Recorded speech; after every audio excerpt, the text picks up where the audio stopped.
a special kind of love. A love that catches us when we fall, reminds us that we belong, guides us down the right path, and encourages us to be our very best. Today, we remember that all of this and more is found in the amazing love of our good, good Father.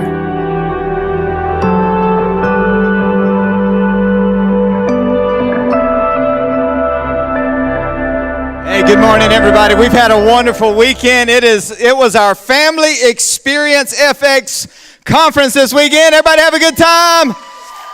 We've got some highlights from the weekend, so if you participated, look for yourself. Check this out, everybody. Hey,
Hey, let's give it up for all our FX workers and participants from this weekend.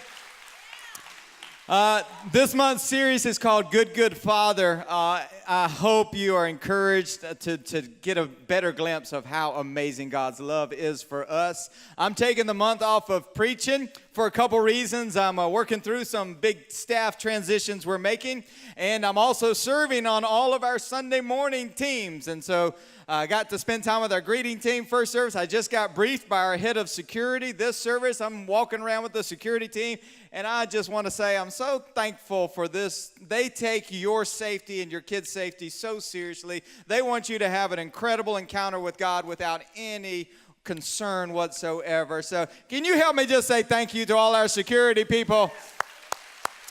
They're out there. You can't see them, but they're out there. Today, so this month, we've got a lineup of really passionate, special speakers and preachers for you. And today is Stephen Adcock, our family pastor. He works with Baby Heritage Kids Ministry, his wife, Kristen, and Christian Edwards over student ministry to make a seamless path of discipleship from birth on up to graduation. And this man is full of integrity, love for God, passionate about His Word, and he has got a really encouraging word for you today. So I so appreciate this man. Your children are in the best hands possible. So help me welcome our family pastor, Stephen Adcock, today, everybody. Thank you. Thank you. It really has been an honor for my wife and I to serve here and to love your families. And if you guys don't know, today's actually the beginning of our summer small group. season. And so, love it. The motto for small groups at our church is a place to belong. And there's something about us, we desire to belong, every one of us. And I mean, have you guys ever wondered why is it that we so deeply desire to belong, to be approved, to have significance? I know what the Bible tells us is that desire comes because God made us to find those things in Him. And one of our most significant problems is that when we sinned, it separated us from God, and so we look to other things to find that belonging and significance. And one of the most important words in the Bible is the word that has to do with belonging. It's a word, righteousness.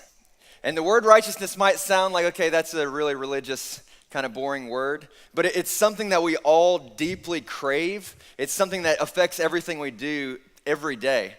Because the word righteousness, it means right standing. And so whatever it is in our lives that gives us a sense of value, worth, that's a source of righteousness for us. And so it might be in your life that you're really smart, or it might be that you are really athletic or funny or part of a certain family, or whatever it is a source of righteousness in your life.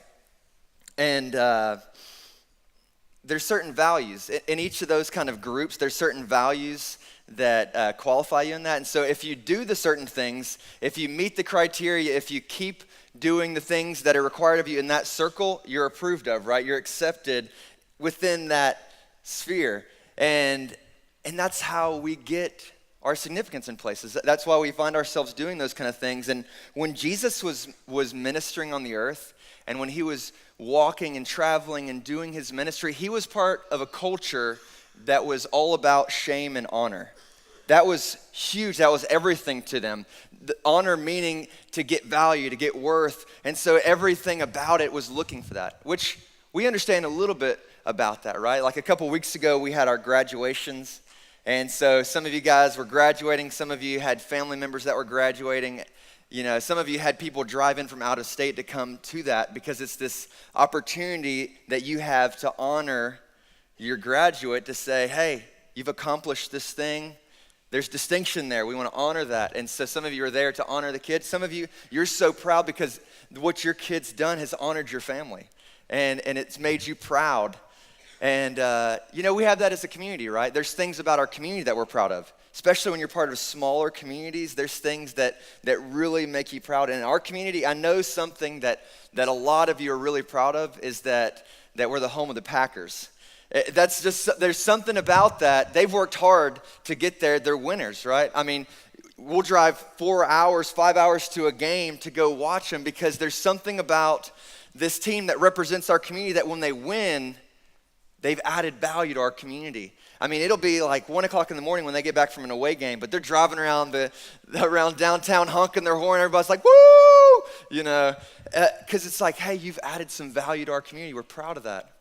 And how many of you guys, thinking about families and honor, how many of you at family gatherings, there was the big kids table and the little kids table? Anybody else have that? When I was younger, I was like, I can't wait to get to the big kids table. And I'm like, I don't know what's going to help me get there. Maybe when I get married, then I'm at that level or something.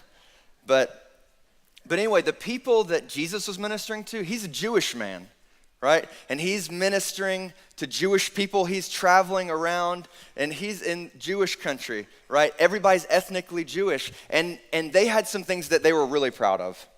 And one was the fact that they were Jewish, that they were God's special people. They weren't Gentiles, which was anybody that wasn't Jewish. And so I was reading this week, by the way, and one thing that I learned, that there's a custom around the time of Jesus that if somebody went to a Gentile country, they left their country, they left their village, went to a country that was a Gentile country, and they weren't successful in their business, or they failed, or they lost their family's property or something like that, it was a humiliation. Not just to them, but their whole community was embarrassed because it's like, you're Jewish, you go and embarrass us, in front of Gentiles and stuff. It was so serious to them that if they tried to come back, after they lost their family's land to Gentiles, and they try to come back into the village, here's what would happen. It was the right thing for families to go back into their homes, not come out. And the people in the village, when they hear that they're there, they'd start gathering around them, and they'd basically start saying, "You're stupid, you're an idiot," and they'd take a pot and they'd smash it on the ground, and it was called a quisasa ceremony, and it was basically a cutting off, like, "You're not welcomed here anymore, you've humiliated us." And that was happening around the time of Jesus. It was possible that the people that Jesus talks to were familiar with that kind of thing. And another way that the Jewish people were proud, gained honor, was God's rules. And there was a special group called the Pharisees. They were like really good at following God's rules. They were serious about it. I mean, they're memorizing books of the Bible. They're keeping them totally. And when you keep them, you've increased your honor. And the way that this culture worked is it was like honor and shame are commodities. And so if one person gains more honor, that means that honor's removed a little bit from someone else. And so they're fighting just to get honor, maybe gain more honor. They're trying not to bring shame on their families. And so this group of Pharisees that are able to keep the rules really good in this community, they're honored. They're held, they got power because they're respectable kind of people. But when Jesus shows up on the scene, he's not like anybody else. I mean, he's different than anybody else that's been around. I mean, the way he views everybody's different. The way he loves everybody is different. The people that he spent his time with were not honorable kind of people. And the Pharisees didn't really appreciate that, because it's like they have worked their butts off to gain honor in their community and value in their community, and to get to be invited to meals with honor kind of people. And here Jesus is, he's an honorable person. He lives, I mean, a good life, but then he's hanging out with sinners. He's hanging out with like heathens.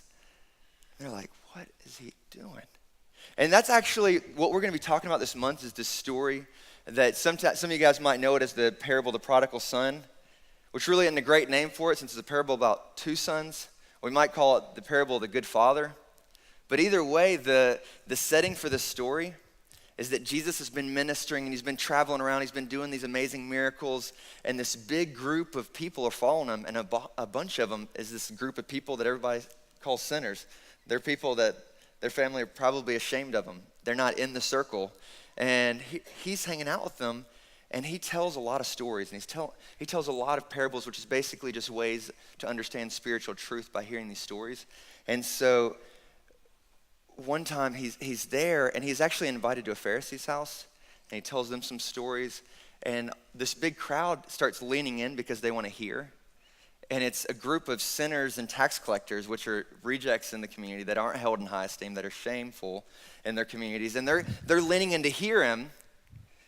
And it says, as they were gathered around, the Pharisees and teachers of the law started to mutter, and they said, "This man welcomes sinners and eats with them."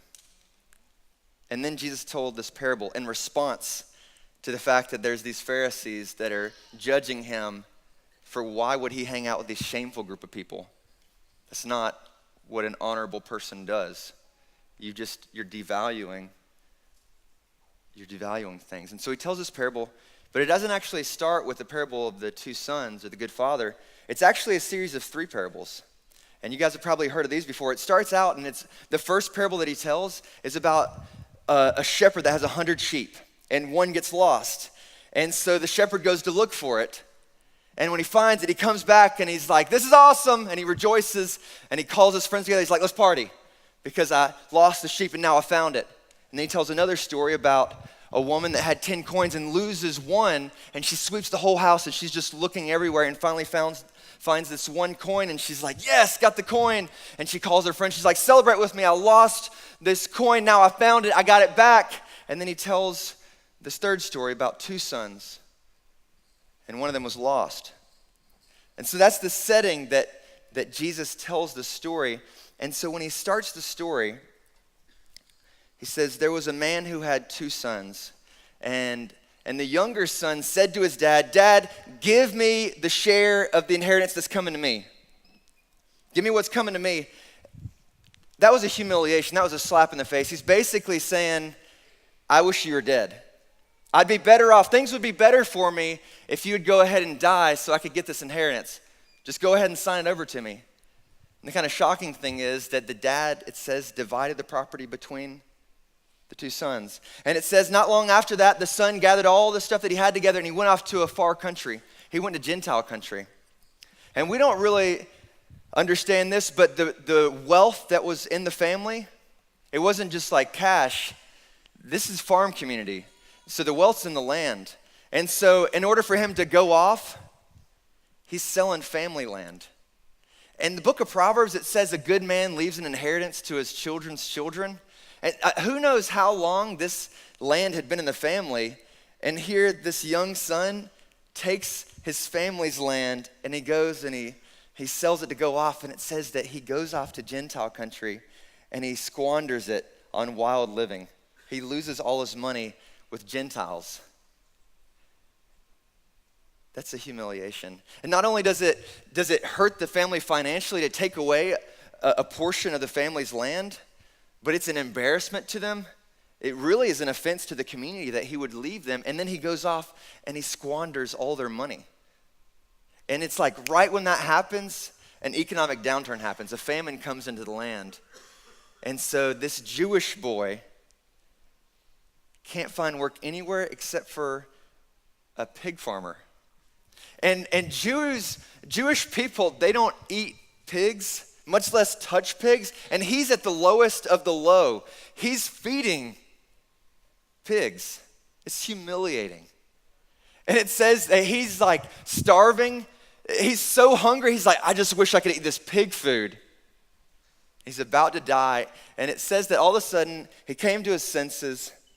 He's like, this is crazy.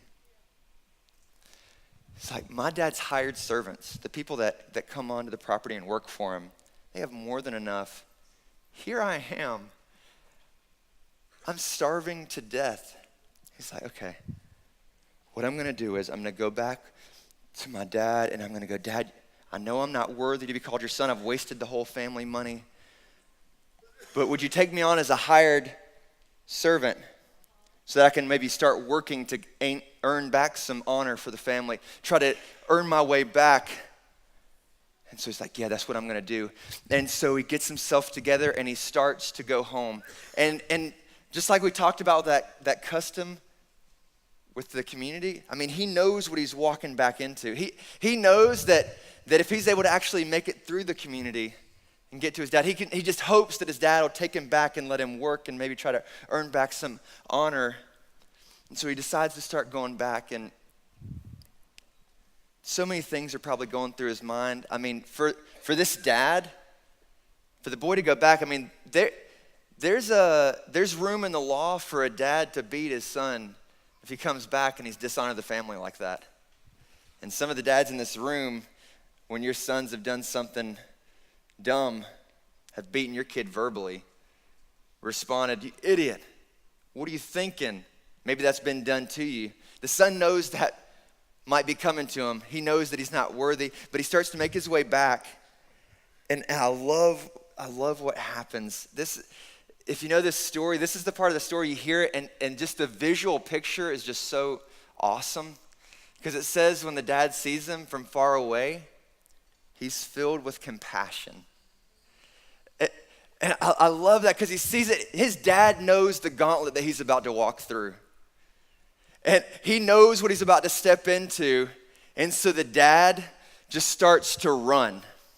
And he just starts to run. And if you don't know, in this culture, it's shameful for a man to run. They just don't do it. I mean, it'd been years since this guy had run. The patriarch in the family does not run because they wear robes everywhere. So in order to run, I mean, he's hiking up his robe and he's running like this right here and his boxers are showing. You know, it's shameful. It's an embarrassment. It's an embarrassment for this guy. So he knows that his son was about to have to walk their village. And the thing is, if the village hadn't already started hearing that this son's coming back in, for sure when they see this older man running through the village and nobody's behind him, they're like, what is going on? And they're coming out to follow. We know for sure the servants are following the father. And he gets out there. He's humiliated himself so his son doesn't have to walk through that village. And he comes out and his son's already got the speech ready. And it says, the dad threw his arms around his son and he just started to kiss his son.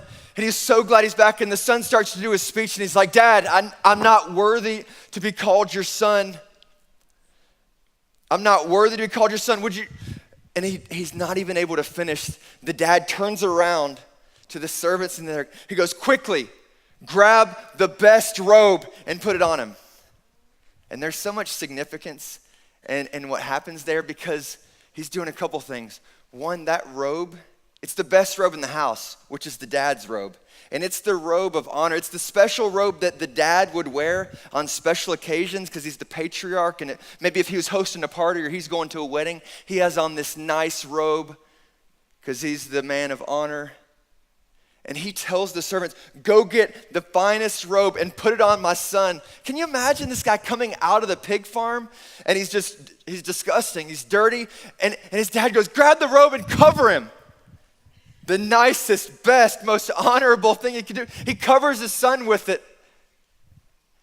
You know, the other thing is,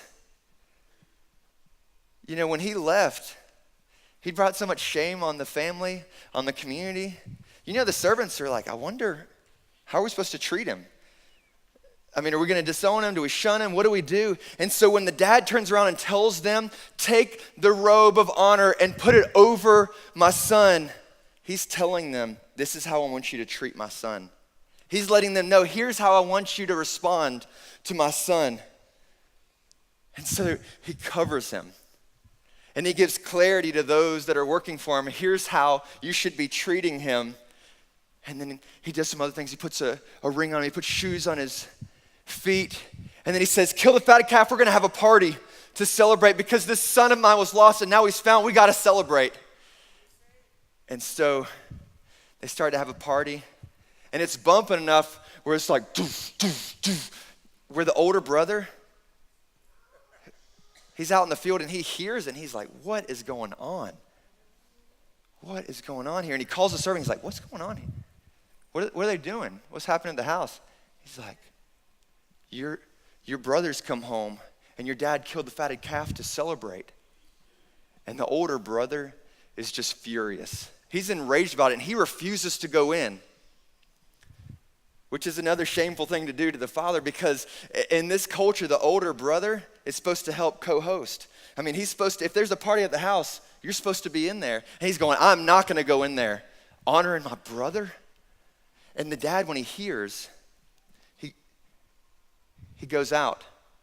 Which if you've ever been to a party and the host is in there and they leave, you're like, where's he going? And he goes out and he goes to his son and he entreats his son. He's like, come in.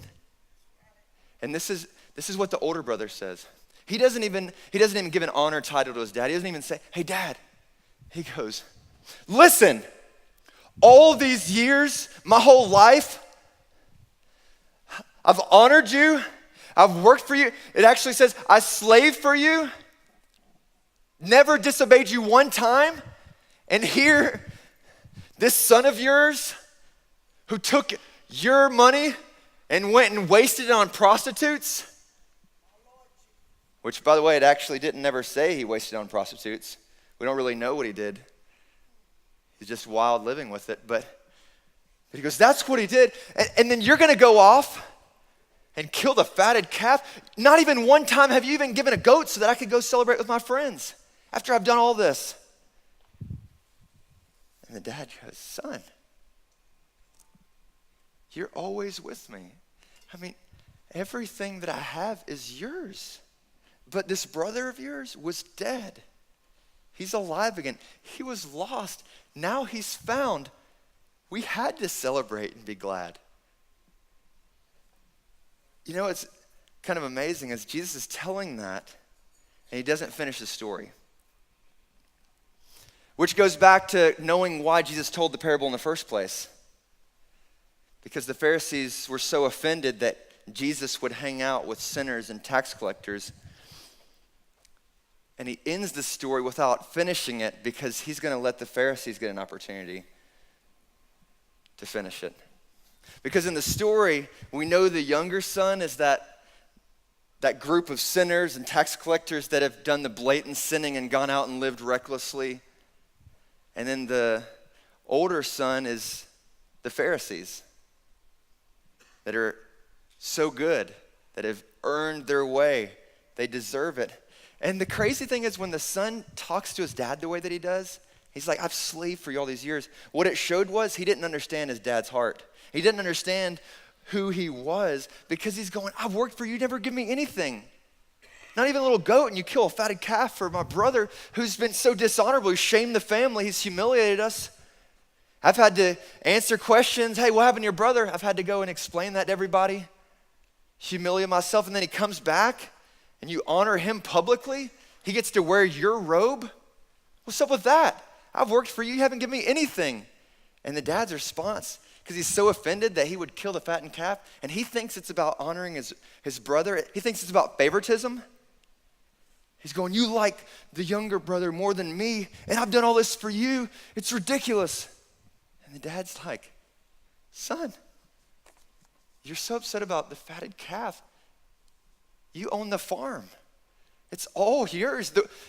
But the fact that he would view the relationship like it was a servant-master thing, like when are you going to pay me up? When it's all his family stuff, like it's all his stuff. It would have been his honor to host his brother, to celebrate his brother. I mean, the dad wasn't saying, hey, younger son, what you did was fine. He wasn't saying any of that. He's celebrating life. But the older brother, he just can't accept the fact that the dad would bestow honor on somebody that didn't deserve it, that didn't follow the rules. The rule is you obey, you do good, and when dad sees it, he's going to reward me for doing that. That's how I'm going to keep my place in the family, is by working hard. And the dad's like, my house is a house of grace. This is your brother, and our house is open to your brother. Come in with me. He doesn't say just stay outside then. He's like, please come in. Let's celebrate. Come into the grace that I'm showing your brother and be part of it yourself. It ends the story. It doesn't actually tell us how it ends. You know what's amazing is that the younger brother had gone off, and everybody knows he was dumb for the way that he lived. All of us connect in ways to that younger brother. We know that in our sin, we separate ourselves from the family. We separate ourselves from what's right and good and honorable. Everybody knows that. But here, the older brother, who's only ever followed the rules and deserves honor according to the rules of conduct, he's never disobeyed.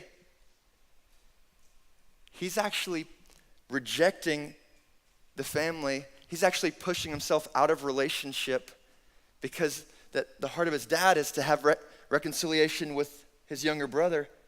And he goes, I'm not going to do that. That's not the rules. He can't accept that. Those aren't the rules, and he couldn't get that grace is something that's undeserved and that his dad loves to pour out grace for lost sons. That lost means loved. And there's an invitation to come home, and he didn't want to be part of that at all. Here's a couple things that I want us to hear this morning, because in the Bible there's two kinds of righteousness. There's the righteousness of our own that we try to create, just like we talked earlier, all these different ways of finding our significance and belonging. And the Pharisees were amazing at being good and having their honor because of what they'd done. And when Jesus shows up and he's hanging out with these no goods, dishonorable, shameful, they're like, we don't want any part in that. And in the story, we know who the younger brother is. We know who the older brother is. The father, Jesus represents the father. Because he's the one, just like the shepherd that looks and finds the lost sheep, and just like the woman that looks and finds the lost coin, Jesus is God coming after the lost son.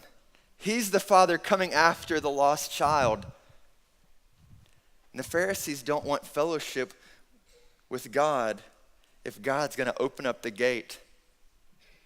God doesn't follow the rules, and they don't want any part in that. And so they actually break off fellowship because of their goodness. So there's two ways to distance ourselves from God, to try to be our own savior. And that's the kind of righteousness that I think we've all tried to seek after, is try to earn it. Because that younger son, when he's coming back, he's already got a plan to tell his dad how he's going to work it back, right? Let me work for you. Try to earn back some of that honor try to earn a place, and the dad won't have any of that because his house, his son doesn't come into his house unless he's a son. You're not coming in as a servant, you're coming in as a son, and it's wide open for you when he comes in, and the way he embraces them is just incredible. This morning, one thing that I want you to see is that just like those parables about seeking those things that are lost, that Jesus came. And further in the book of Luke, where these parables are, Jesus says, the Son of Man, who's a title for himself, came to seek and to save the lost. That's why he came.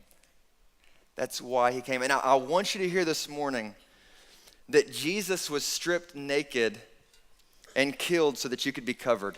And just like the dad in the story that goes and he humiliates himself, hikes up his robe and runs out to his son, that's God's heart for you. That's what Jesus did for you when he was stripped naked and humiliated publicly for our sake, to cover our sin, to cover our nakedness and shame and rejection, and he was rejected in our place.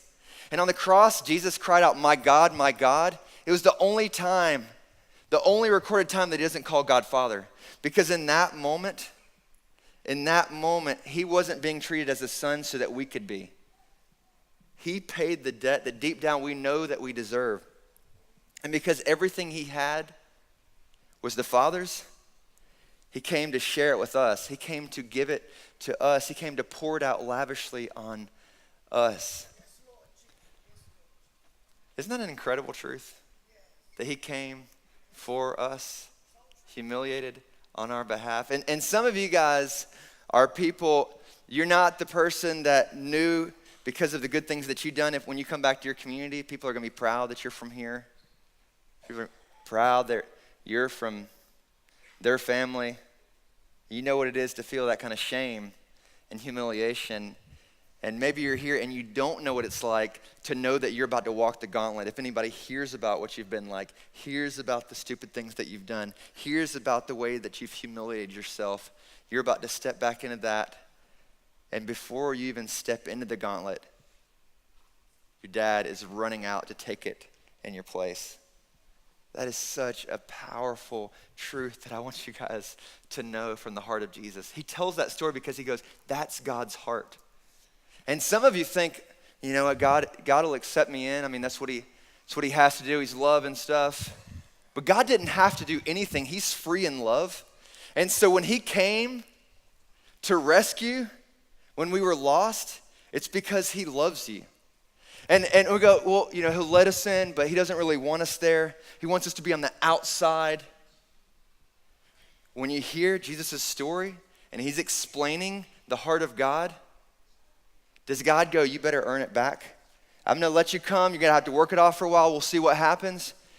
No, he doesn't even get a chance to say anything to his dad besides, I'm unworthy. And his dad just starts embracing him and kissing him. He's like, you're my son.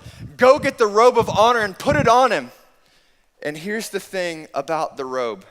And here's the thing about the righteousness, the right standing that Jesus had, that he lived perfectly and he was perfectly honorable, perfectly good, perfectly obedient, perfectly worthy of being honored by everybody. And in our place, he took what was due him and the right standing that he has before the Father, and he places it on all those that will receive that sonship. All those that will receive that open invitation. And he wants us to run into the arms of the God that's pursued us. Because Jesus is the pursuing God. He's the one that came and ran after us to rescue us. Some of you guys might be like me. I've found myself tending at times to be like the older brother, where I've tried really hard to do good. And if you see somebody that it doesn't feel like they have, and, you know, you're glad, I mean, you're a Christian, you know, you're glad if somebody comes back home. But if it actually takes away from what's supposed to be coming to you, you don't really appreciate it anymore, right? I mean, the older brother, one of the reasons he's ticked off is because it's like, hey, my younger brother already wasted all his stuff. He already took the family's money. There's nothing left for him. Dad just killed the fatted calf that was supposed to go to me. So all of a sudden, it's a requirement that the older brother lives in grace and displays grace. and knows that the heart of God that he's invited to and the home of God that he's invited to and belongs to is a place of grace. And if you can't live in that, you can't be in the house of God, because God's house is a house of grace.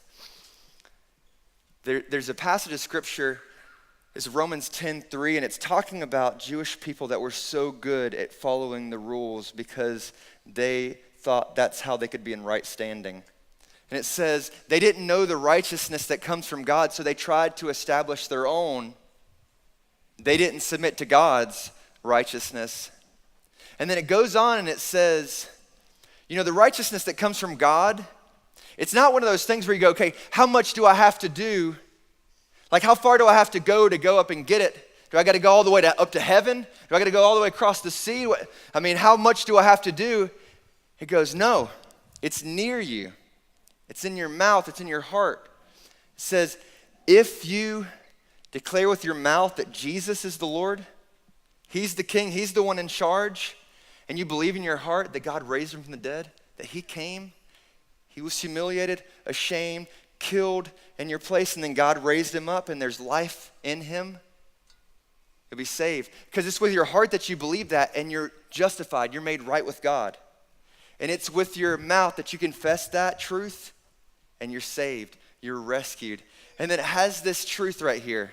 For all those that have lived knowing what it's like to walk in the shame, knowing what it's like to know if I walk back into that village, if I actually open up and people find out who I am, I will be humiliated. The heart of God is when we actually come out into the open, when we come back to the Father, which is the only place that we can actually find food and drink. It's the only place we can actually find covering. When we step into that instead of being humiliated like we expected to be, that the Father's got a robe to cover us with, to honor us. And in our case, it's the robe of the righteousness, the right standing, the honor that was due Jesus gets placed on us. It says, no one who trusts in him will ever be put to shame. Anyone who believes in him will never be ashamed. So this morning, as you guys are here, and you know what it's like, I want to pray for you.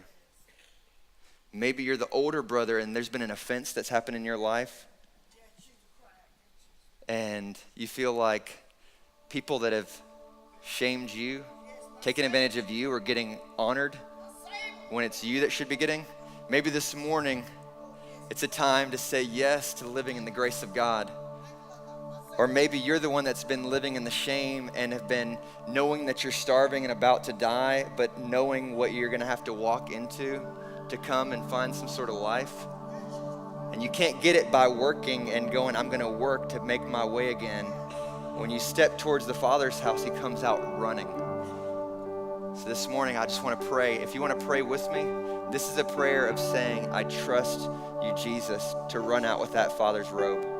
I trust you, Jesus, to come out and cover me. If I'm gonna come out and say, my sin has separated me from you, and I'm dying, and I know that I don't have life, if I'm gonna do that, you're praying and saying, God, I know that you'll cover me. I know that you've come to rescue me. I know that you've come to give me something that I don't deserve, free grace. Let's pray together. If that's your prayer this morning, then repeat after me. Father, I know that I've been lost. I know that I need life. I know that without going back to the Father's house, I'm dead. And this morning, I know that when I turn to you, I turn away from thinking I can earn it. I turn away from the shameful things I'm doing. And I turn to where there's life, that you're coming out to get me. That you're coming out to hug me. That you're coming out to kiss me and embrace me. And I trust that what Jesus did on the cross was to cover me, was to be humiliated for me, to be shamed in my place, to be punished in my place. to be beaten in my place. And this morning, I receive the good news that you love me. And I receive the good news that I'm wide open welcome into your house. Thank you, God. I trust you. In Jesus' name.